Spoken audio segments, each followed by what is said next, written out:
Hi hello friends, నేను మీ నవ్య అనిల్. మనం ఈరోజు వెజిటేబుల్ రైస్ ఎలా చేసుకోవాలో చూద్దాం. దానికోసం ముందుగా మన దగ్గర ఉన్న వెజిటేబుల్స్ అన్నీ కట్ చేసి పెట్టుకోవాలి. నెక్స్ట్ ఒక ప్యాన్ పెట్టి అందులో 3 టేబుల్ స్పూన్స్ వరకు ఆయిల్ యాడ్ చేసుకోవాలి. నెక్స్ట్ అందులో బగారా స్పైసెస్ అండ్ జీలకర్ర వేసుకోవాలి. వేసుకున్న తర్వాత అందులోనే మనం కట్ చేసి పెట్టుకున్న పచ్చిమిర్చి వేసుకోవాలి. వేసుకొని ఒకసారి కలుపుకోవాలి. పచ్చిమిర్చి బాగా ఫ్రై అయ్యాక అందులో ఆనియన్స్ వేసుకోవాలి. ఆనియన్స్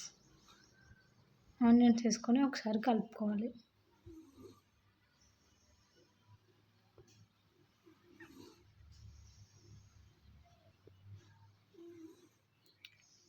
ఇలా కలుపుకున్న తర్వాత మనం ఏదైనా పప్పు యాడ్ చేసుకోవాలనుకుంటే ఆ పప్పు ముందుగా నానబెట్టి పెట్టుకొని పప్పు వేసుకోవాలి. నా దగ్గర మినప్పప్పు ఉంటే నేను అదే యాడ్ చేసుకున్నాను.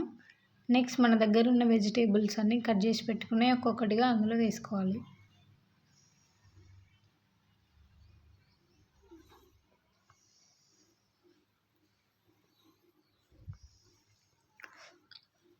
వేసుకొని ఒకసారి కలుపుకోవాలి. ఈవెన్గా మొత్తం కలుపుకున్న తర్వాత అందులో కొంచెం సాల్ట్ వేసుకోవాలి. సాల్ట్ వేసుకుంటే వెజిటేబుల్స్ మంచిగా కుక్ అవుతాయి. సాల్ట్ వేసుకొని ఒకసారి కలుపుకోవాలి.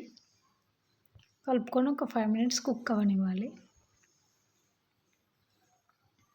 కుక్ అయిన తర్వాత ఇలా ఒకసారి కలుపుకొని అందులో వాటర్ యాడ్ చేసుకోవాలి. వాటర్ ఎలా యాడ్ చేసుకోవాలంటే మనం రైస్ ముందుగా కడిగి పెట్టుకోవాలి. మనం రైస్ ఎన్ని తీసుకుంటున్నామో అవి దానికి తగ్గట్టుగా వాటర్ యాడ్ చేసుకోవాలి. ఇలా వాటర్ యాడ్ చేసుకున్న తర్వాత అందులో ఇలా బగారా స్పైసెస్, బగారా మసాలా, ధనియా పౌడర్ ఇవన్నీ వేసుకోవాలి.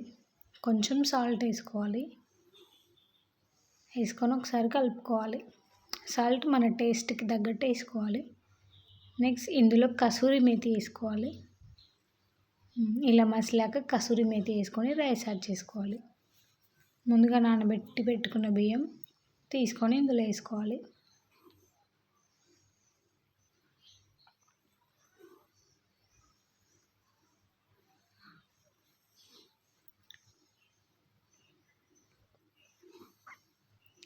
ఇలా బియ్యం అన్నీ అందులో వేసి ఒకసారి కలుపుకోవాలి.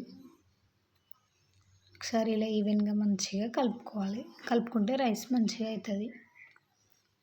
ఇగో ఫైనల్లీ మన రైస్ ఇలా అయింది. ఎంత బాగుందో చూడండి. మీరు ఒకసారి ట్రై చేసి చూడండి, చాలా బాగా వస్తుంది. టేస్ట్ కూడా సూపర్ ఉంటుంది. ఓకేనా ఫ్రెండ్స్, బాయ్.